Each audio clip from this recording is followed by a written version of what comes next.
ሰላም አብረሃውን ቀርባን በሙኻን እትከታተሉና ዘለኹም ክቡራትን ክቡራንን ን23 ለካቲት 2018 ዓመተ ምህረት ዝሓረናዮም ዜናታት ከም ስዕብ ተዋዲዶም ፈለማ ዓበይቲ ነጥብታት ክነስማዓኩም። ቅድሚ 130 ዓመታት 1888 ዓመተ ምህረት ዝተፈጸመ ታሪኻዊ ገድሊ ዓድዋ ንወለደታት እናተሰጋገረ ይርከብ። ነዚ ታሪኻዊ ገድሊ ዝፈጸመ ህዝቢ ትግራይ ድማ በብዘመኑ ዝበጽሕዎ ዘሎ ግፍዕታት ንሓንሳብን ንሓዋሩን ከመይ ከብቅዕ ይግባእ ዝብል ናይ ብዙሓት ሕቶ ኮይነሎም። ኣብዚ ጉዳይ ጊዜያዊ ምምሕዳር ትግራይን ውድብ ህወሓትን ዘውፅዎ መግለፂ የሎ ክንቅርበልኩም ኢና። ጊዜያዊ ምምሕዳር ትግራይ ንመንግስቲ ኢትዮጵያ ዳግም ጻውዒት ኣቕሪበሎም። ሰራዊት ኢትዮጵያ ኣብ ድሮ መበል 130 ዓመት ዝኽሪ ውግዕ ዓድዋ ብኣሽሓት ዝቁፀር ሰራዊት እንተመርቕ መንእሰይ ናብቲ ሰራዊት ንኽፅምበር ፀዊዖሎም። በሪ ባሕሪ ብመስዋዕትና ክንምልሶ ኢና ክብል እውን ዕላው ገይሮሎም። መንግስቲ ኤርትራ መድሕን ህዝብታት ትግራይን ኤርትራን ንዝኾነ ጽምዶ ዓዊሉ ኣብ ኣደባባይ ንክድግፎ ብወገን ትግራይ ጻውዒት ቀሪብሉ። ክልቲኦም ህዝብታት ተመሳሳሊ ሓደጋ ህልውና ዘለዎም ብምዃኖም ሓዊሮም ካብ ምምካት ካልእ መማረፂ ከም ዘይብሎም እውን ተገሊጸሎ ክንምለሶ ኢና። ጸላእቲ ዳግም ኮርና ተዳልዮም ኣለዉ ክብል ሓደ ላዕለዋይ ኣዛዚ ሰራዊት ትግራይ ተዛሪቡ። ንህልውናና ክንስዋዕ ኢና ኣይነሕፍረኩምን ክብል እውን ተሰሚዖሎም። ንሕና እውን ክነስምዐኩም ኢና።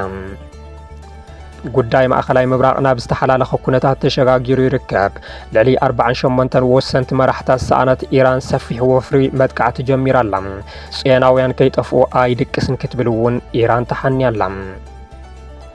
ንመላ ህዝቢ ትግራይ እንኳዕ ንመበል 130 ዓመት ዝኽሪ ውግዕ ዓድዋ ብፅሕካ ብምባል ናብ ዝርዝር ዜናታት ክንሰግር ምሳና ጽንሑ። መንግስቲ ኢትዮጵያ ንጻውዒት ሰላምን ምሕጽንታን ህዝብን ጊዜያዊ ምምሕዳር ትግራይን ዓለም ለኸ ማሕበረሰብን ጸማም እዝኒ ብምሃብ ንዳግማይ ደማዊ ኩናትን ወራርን ይገብሮ ካብ ዘሎ ምሽብሻብ ንኽእርነብ ጊዜያዊ ምምሕዳር ትግራይ ጸዊዑ። ውድብ ህወሓት ብወገኑ ህዝቢ ትግራይ ባህጉን እምነቱን ሰላም ምዃኑ ካብዚ ሓሊፉ መረበቱ ንምቅርማት ዝግበር ምንቅስቓስ ግን ሕድሪ ወለዶ ጽኒዑ ብጽንዓት ከም ዝቃለስ ንፈታውን ጸላኣን ግልጽ መልእኽቲ ይሕልፍ ኢሎም። ጊዜያዊ ምምሕዳር ትግራይን ህወሓትን ብምኽንያት መበል 130 ዝኽሪ ዓድዋ መግለፂ ኣውፅኦም ኣለዉ። ጊዜያዊ ምምሕዳር ትግራይ ዓወት ዓድዋ ውፅኢት መሰረት ጽንዓትናን ሓድነትናን ብዝብል ብቢሮ ኮሙኒኬሽን ኣቢሉ ኣብ ዘውፅኦ መግለፂ ህዝቢ ትግራይ ኣብ ታሪኹ ብሓይልታት ውሽጢ ዓድን ወፃን ተንበርኪኾ ይፈልጥን ዝበለ ኮይኑ ቅድሚ ኩናት ዓድዋ ኣብ ዝተፈላለዩ ዓውደ ውግኣት ምስ ባዕዳውያን ገጢሙ መንነቱን ብሄራዊ ክብሩን ብምርጋጽ ህዝቢ ትግራይ ዘይንበርከኽ ምዃኑ ንፈታውን ጸላእን ብተግባር ኣመስኪሩ ኢሉ። ትርጉም ዓወት ዓድዋ ብፍላይ ንህዝቢ ትግራይ ዓሚቑን ረዚንን ዝበለ መግለፂ እቲ ቢሮም ህዝቢ ትግራይ መንነቱን ላዕላውነቱን ፈተኽ ዘይብል ንዘመናት እናማዕበለ ዝመጽእ ክብርታት ዓርሰ እምነትን ምርኮሳን መንፈሲ ከኣል ሰዓራይነትን ጀግንነትን ንወለደታት ዘውረሰ ኢሉ። ህዝቢ ትግራይ ኣብቶም ዝሓለፉ 130 ዓመታት ንባዕዳውያን ወረርቲ ጥራሕ እንተይኮነስ ብሓገዝን ልፍንትን ግዳማውያን ሓይልታት እናተሓገዙ ዝመፁ ኣህዳውያን ተስፋፋት ሓይልታት እውን በብመዋእሉ እናመከተ ካባ ስዕረት ንኽጉምጎሙ ብምግባር መሰል ዓርሰ ውሳንኡ ብመስዋዕቱ ኣረጋጊጹ ይኽብል ገሊጹ። ይኹን እምበር ትማሊ ምእንተ ላዕላውነትን ሃገሩን መንነቱን ኢሉ ንባዕዳውያን ወረርቲ ሓይልታት መሬቱ ኣሕሊፉ ንዘይምሃብ ክቡር መስዋዕቲ ብምኽፋል ኢትዮጵያ ከም ሃገር ንኽትቅጽል ዝገበረ ህዝቢ ትግራይ ኣብዚ ሕዚ እዋን መንግስቲ ኢትዮጵያ ነዚ ታሪክ ዝሰርሐን በዓል ውዕለታን ህዝቢ መሬቱ ቆራሪስካን ከፋፊልካን ንምግዛእ ኢሉ እውን ካብ ገጽ ምድሪ ንምጥፋእ ዓሊሙ ቤት ምኽሪ ፌደሬሽንን ቦርድ መረፃ ኢትዮጵያን ኣብ ልዕሊ ላዕላውነትን መንነትን ህዝቢ ትግራይ ዝሃብዎ ውሳነ መንግስቲ ፌደራል ዳግም ክሪኦን ክእርቦን ህዝብን ጊዜያዊ ምምሕዳር ትግራይ ይጽውዕ ኢሎም። ንጻውዒት ሰላምን ምሕጽንታን ህዝብን ጊዜያዊ ምምሕዳርን ትግራይ ዓለም ለኸ ማሕበረሰብን ጸማም እዝኒ ብምሃብ ኣብ ዝገወጦ ላዕላዊ ግዝኣት ትግራይ ንምጽናሕ በምህቃን ንዳግማይ ደማዊ ኩናትን ወራርን ዝገብሮ ካብ ዘሎ ምሽብሻብ ንኽእርነብ ደጊሙ ህዝብን ጊዜያዊ ምምሕዳርን ትግራይ ይጽውዕ ኢሎም። ህዝቢ ትግራይ ንብሄራዊ መንነቱ ተወዲኡ ብምቅላሱ ዓወት ዓድዋ ውፅኢት መሰረት ጽንዓትን ሓድነትናን ምዃኑ ናይ ቀረባ ታሪኽና እዩ። ሕዚ እውን ኣብ ህዝብና ኣንጸላልዩ ዘሎ ሓደጋ ንምህዳእ ኣብ ዝግበር ሰላማውን ፖለቲካውን ቃልሲ መላእ ህዝቢ ትግራይ ከምኡ እውን ኣብ ውሽጢ ዓድን ወፃን እትርከቡ ተጋሩን ፈተውቲ ትግራይ ብዕቱ ክሰርሑሉ ይግባእ ብምባል እውን መልእኽቲ ሕሊፉ። ውድብ ህወሓት ብወገኑ ኩናት ዓድዋ መቕጸልቲ ህዝቢ ትግራይ ኣንጻር ባዕዳውያንን ናይ ውሽጢ ጨቆንትን ንዘመናት ዘካየደ ቃልሲ መርኣያ ጽንዓት ጀግንነትን ኣይግዛእን ባህላይነትን ህዝቢ ትግራይ እዩ ዝበለ ኮይኑ ቅድሚ 130 ዓመታት ዝነበረ ኩናት ዓድዋ እንትንዝክር ካብቲ ታሪኽ ኣወንታ ዓቂብካ ክፍተታት ብምዕራብ መድረኻዊ ልኡኽቶ ንምዕዋት ኣብ ዝግበር ዘሎ ቃልሲ ተመክሮ ዝቕሰመሉ ኢሉ ህዝቢ ትግራይ ንዝሓለፉ ዓመታት ጆኖሳይድ ትግራይ ተኣውጅዎም ህልውኑ ንምቕጻል መሪር ቃልሲ ኣካይዱን የካይደን ኣሎ ዝበለ ህወሓት ካብ ታሪክ ዘይመሃሩ ጸላእቲ ድማ በኣንጻሩ መረበቱ ሸብዲዖም ንምብትታን ስልቲ ሓንፂፆም ሓድሽ ዝመስል ኣዋጅ ኣብ ዝኣወጅሉ እዋን ኣለና ክብል ነቲ ኣንጻላልዩ ዘሎ ሓደጋ ይገልጾም። ህዝቢ ትግራይ ብመንግስቲ ኢትዮጵያ ዝተኣወጀ ውሳነ ብልዕላውነትን ህልውኑን ከም ዘይደራደር ብዘካየዶ ህዝባዊ ሰልፊ ኣቢሉ ብዕሊ ገሊጹ ብምባል ኣብቲ ምልኣተ ህዝቢ ዝሳተፈ ሰልፊ ተቃውሞም ህዝቢ ትግራይ ሕዚ እውን ባህግን እምነቱን ሰላም ምዃኑ ካብዚ ሓሊፉ መረበቱ ንምቅርማት ዝግበር ምንቅስቃስ ግን ሕድሪ ወለዶ ጽኒዑ ብጽንዓት ከም ዝቃለስ ንፈታውን ጸልኣን ግልጽ መልእኽቲ ኣሕሊፉ ኣሎ ይብል። መበል 130 ኩናት ዓድዋ እንትንዝክር እምበኣር በብመዋዕሉ ዘጋጥሙና ፈተናታት በዲህና ኣብዚ ዘለናዮ መዋዕል ክንበጽሕ ዘኽኣለና ብጽንዓትን ሓድነትን ስለ ዝተቃለስና ምዃኑ ምርዳእ የድሊ። ሓድነትና ብምዝራግ ዓቕሚ ክንስእን ብምግባር ከመ ህዝቢ ክንበታተንን መረበትና ክቁረስን ዝገብሩ ዘለዉ ወፍርታት ኣካልቲ ኣብ ልዕልና ዝተኣወጀ ጆኖሳይድ ምዃኑ ኣለሊና ልዕላውነትና ንምውሓስን ሓላወትና ንምቕጻልን ሓድነትና ስጢምና ክንቃለስ ከም ዝግባእ በዚ ኣጋጣሚ ክነዘኻኽር ንፈቱ ክብል ህወሓት ኣብ ዘውፅኦ መግለጺ ኣተሓሳሲቡ። መንግስቲ ኢትዮጵያ መበል 130 ዝኽሪ ውግእ ዓድዋ ኣብ ዘኽብረሉ ዘሎ እዋን ሕዚ እውን ንኻሊእ ኩናት ይፍክርን የለዓልን ኣሎ። ብኣሽሓት ዘሰልጠኖ ሰራዊት ድማ ኣብ ድሮ ዝኽሪ ዓድዋ ኣመሪቑ ኣሎ። ሰራዊት ኢትዮጵያ ኣብ ማእኸል መሰልጠኒ ብር ሸለቆ ዘሰልጠኖም ብኣሽሓት ዝቑፀሩ ሰራዊት መበል 130 ዝኽሪ ዓድዋ ኣብ ዘኽብረሉ ድሮ ዘመረቐ ኮይኑ ንዘይተርፍ ኩናት ንኽዳለዉ ድማ መምርሒ ኣውሪዱ ኣሎ። እቲ ስርዓት መበል 43 ዙር ምልምል ሰልጠንቲ ኣብ ብር ሸለቆ ዘመረቐ ኮይኑ ኢትዮጵያ ወናኒት በር ባሕሪ ንምግባር ኣብ ዝካየድ ኩናት እቶም ተመረቕቲ ወለዳዊ ሓላፍነት ከም ዘለዎም ተገሊጹሎም ኣሎ። ስርዓት ብልጽግና ኣብ ዝሓለፉ 3 ዓመታት ማእለያ ዘይብሉ ሰራዊት ከሰልጥን ጸንሐ ኮይኑ ቀንዲ ዝጥቀመሉ መታለሊ ድማ ዓሰብ ክነምልስ ኢና ዝብል እዩ። ወደብ ዓሰብ ብሃገሩን ልዕላውነቱን ንዘይደራደር ኢትዮጵያዊ መታለሊ ካርድ ገይሩ ይጥቀመሉ ከም ዘሎ ዝገልጹ ወተሃደራዊ ፍልፍላት ዋላ እኳ እቲ መደብ ንትግራይን ኣምሓራን ምድኻም ቀጺሉ ድማ ናብ ኤርትራ እንትኾነ ንሰራዊት ዝንገሮ ግና ባሕሪ ክተምልስ ዝብል ከም ዝኾነ እዮም ዝገልጹ። ብጭቡጥ ግና ሰራዊት ኢትዮጵያ ኣብ ልዕሊ ትግራይ ዳግም ወራር ንምኽፋት ኣብ ዙርያ ወሰን ትግራይ ተዳዓኒኑ ከም ዝርከብን ኣብዚ መበል 130 ዝኽሪ ውግእ ዓድዋ ኣብ ዝኽበረሉ ዘሎ እዋን እውን እምበኣር ወለድና ንባዕዳውያን ዘንበርክኽሉ ውግእ ዓድዋ እዚ ወለዶ ኣብ ዓሰብ ክደግሞ እዩ ዝብል ዓብዪ መላዓሊ ወተሃደራዊ መራሕቲ ብልጽግና ኣብ ረብሓ እንተውዕልዎ ይረአ ኣሎ። ኣብ ኣዲስ ኣበባ ዝተኻየደ ዝኽሪ ዓድዋ ዝተረኸቡ ሓላፊ ዋና መምርሒ ትምህርትን ስልጠናን ሰራዊት ምክልኻል ሃገር ጀነራል ይመር መኮንን ኣብዚ ሕዚ እዋን ንዘይተርፍ ኩናት ምድላው ከም ዘሎ ምግላጽ መንእሰይ ናብ ሰራዊት ምክልኻል ንኽጽምበር ጸዊዖም እዮም። ኣብ ጉዳይ ሕቶ ባሕሪ ኣመልኪቶም ኣብ ዝሃወሩ ኢቶም ሕቶ በር ባሕሪ ኢትዮጵያ ፍትሓዊ ሕጋውን ጉዳይ ህልውናን ይኽብሉ ገሊፆምዎም። እቲ ጉዳይ ብሰላማውን መንገድን ክፍታሕ እንተዘይኽኢሉ ሰራዊት ንሃገራዊ ረብሓ ኢትዮጵያ ክብል ዝኾነ ይኹን መስዋዕቲ ክኸፍል ድልዎ ምዃኑ እውን ኣረጋጊፆም። ስርዓት ብልጽግና ወደብ ዓሰብ ጉዳይ ህልውና እኳ እንተበለ ኢትዮጵያ ግና ብዘይ ወደብ ንዘመናት ምንባራ ዝፍለጥ እዩ። በር ባሕሪ ምህላው ዝኾነ ኢትዮጵያዊ ዝጸልኦ እኳ እንተዘይኮነ ብጉልበትን ካልእ ህልቅት ብዝፈጥር መንገድን ዝግበር ህንዳደግና ዕድመ ስልጣን ብልጽግና ከም ምንዋሕ ዘምጽኦ ለውጢ ከም ዘይብሉ ብምርዳእ ብዙሓት እናተቃወሙ ይርከቡ። ምስ ህዝቢ ኤርትራ ዝግበር ርክብ ስትራቴጂካዊ ረብሓ እምበር ተራ ታክቲክ ኣይኮነን ኢሉ ሓደ ላዕለዋይ ኣመራርሓ ሰራዊት ትግራይ ህዝቢ ኤርትራ መስዋዕቲ ከፊሉ ንዝወነኖ ወደብ ዓሰብ ንምምላስ ኣብ ዝግበር ወራር ህዝቢ ትግራይ ኣይተሓባበርን ክብል እውን ተሰሚዑ። ጽምዶ ብዝብል ብኣክቲቪስታት ዝተጀመረ ርክብ ህዝብታት ትግራይን ኤርትራን ሕዚ ሓደ ደረጃ ሓፍ ዝበለ ይመስል። ኣውደባት ይካየድ ካብ ዝነበረ ንዓመታት ዝተፈላለየ ህዝቢ ናይ ምርኻብ መድረኻት ድማ ሕዚ ዝተፈላለዩ ሓሳባት ናብ ዘለዎ መድረኽ ምትእንጋድ ተሸጋጊሩ ኣሎ። ኣብ ከተማ መቐለ ዝተኻየደ ኣብ ጉዳይ ርክብ ህዝብታት ትግራይን ኤርትራን ዝጠመተ መድረኽ ዝተረኸበ ላዕለዋይ ኣመራርሓ ሰራዊት ትግራይ ኮሎኔል ገብረ ጻድቅ ውድብ ሕወሓትን ህግደፍን ከምኡ እውን ህዝብታት ትግራይን ኤርትራን ኣብ ቃልሲ 17 ዓመታት ብሓባር ተቃሊሶም ነቲ ዝነበረ ሓደጋ ህልውንኦም ስርዓት ደርጊ ምእላዮም ትክክለኛን ዘይሕፍርን ታሪክ ምዃኑ ይገሊጹ። ሕዚ ክልቲኦም ህዝብታት ርክቦም ይሐድሱ እንትበሃል ድማ ክልቲኦም ህዝብታት ሓደጋ ህልውና ስለ ዘለዎም እሞ ካብዚ ሓደጋ ንግዚኡ ንምንጋፍ ተሓሲቡ ዝግበር ታራ ታክቲክ እንተይኮነስ ስትራቴጂካዊ ረብሓ ንምርጋጽ ዝበለ ኮሎኔል ገብረ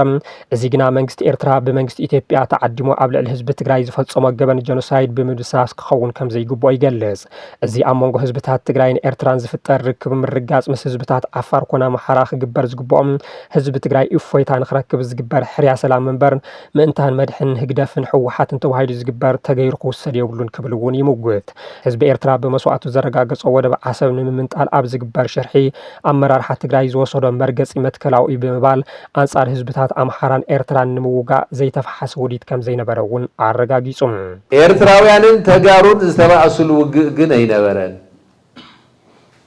መንግስት ኤርትራ ኣብ ጉጉይ ናይ ኢትዮጵያ መንግስቲ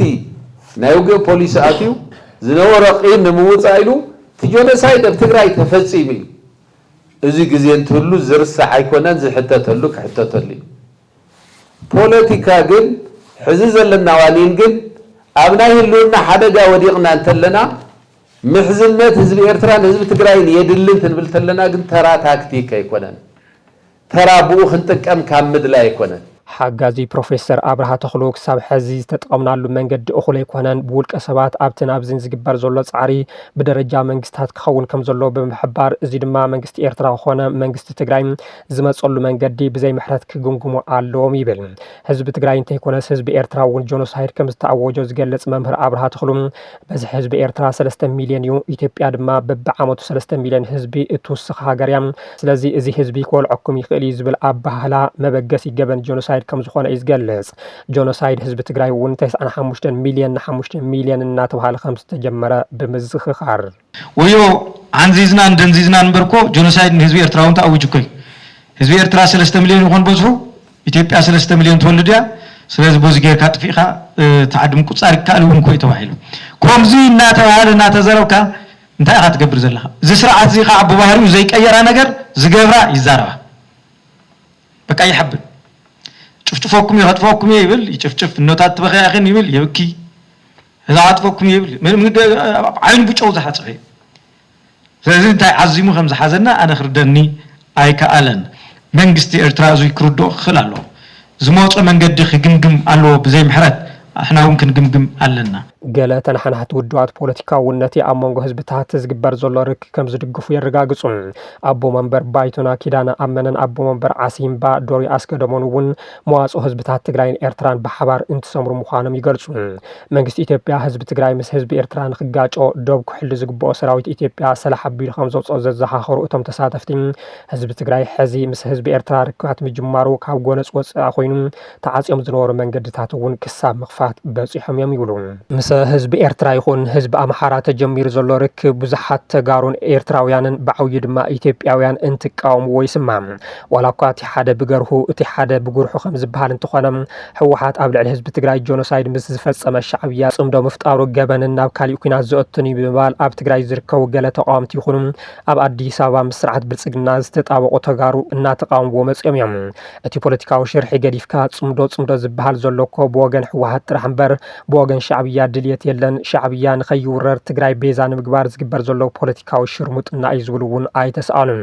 ይኹን እምበር ዋላ እኳ ሻዕብያ ኣብዚ ጉዳይ ዕላዊ መግለፂ ኣየውፅእ ኣብ ጉዳይ ጽምዶ ብዕቱ ይሰርሕ ከም ዘሎ እዩ ዶሪ ኣስገዶም ዝዛረቡ መንግስቲ ኤርትራ ኣብዚ ጉዳይ እዚ ካብ መጀመርያ ትሒዙ ብቁልዑ ይሰርሕ ዘሎ መግለፂ መሃብ ኣይኮነን ብተግባር ኣፍተን ዶባት ዝተኻየዳ መድረኻት ናይ ህዝቢ መድረኻት ብሙሉአን ኣደራጅዩ እቲ መድረኽ ዕውት ንኸውን በጀት እውን ሰሊዑ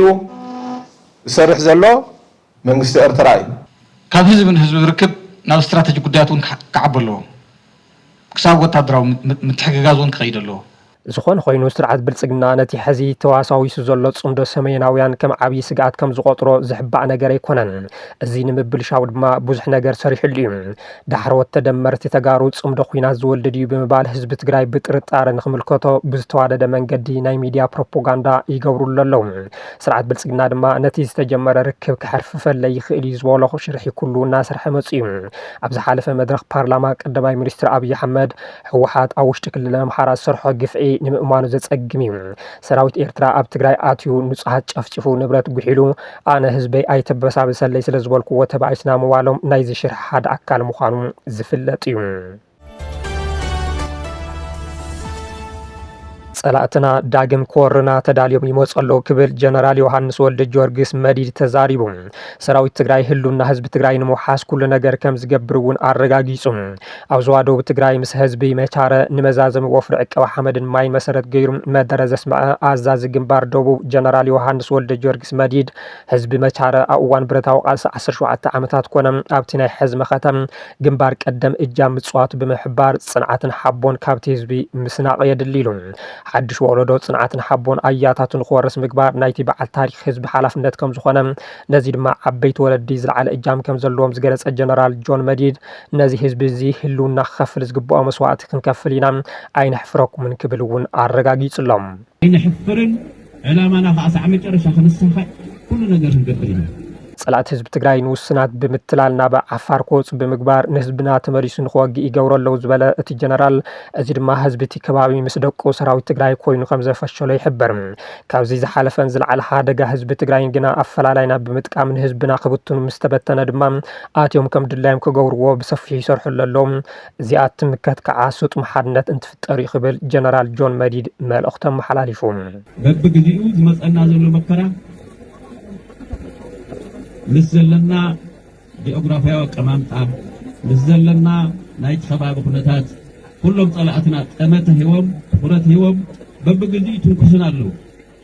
በብግዚኡ ነፋፈእና አለው በብግዚኡ ዋጋ ክንከፍል ይገብርና አለው እዚ ደው ክነብሎ ክንከለልና ኣብ ሓደ ግዜ ደው ክነብሎ ክንከለልና ቀጻለ ትውልዲ ኣብ ከምዚ ዓይነት ኩናትን መከራን እናተረከበ ከደውል ደው ነብለሉ ግን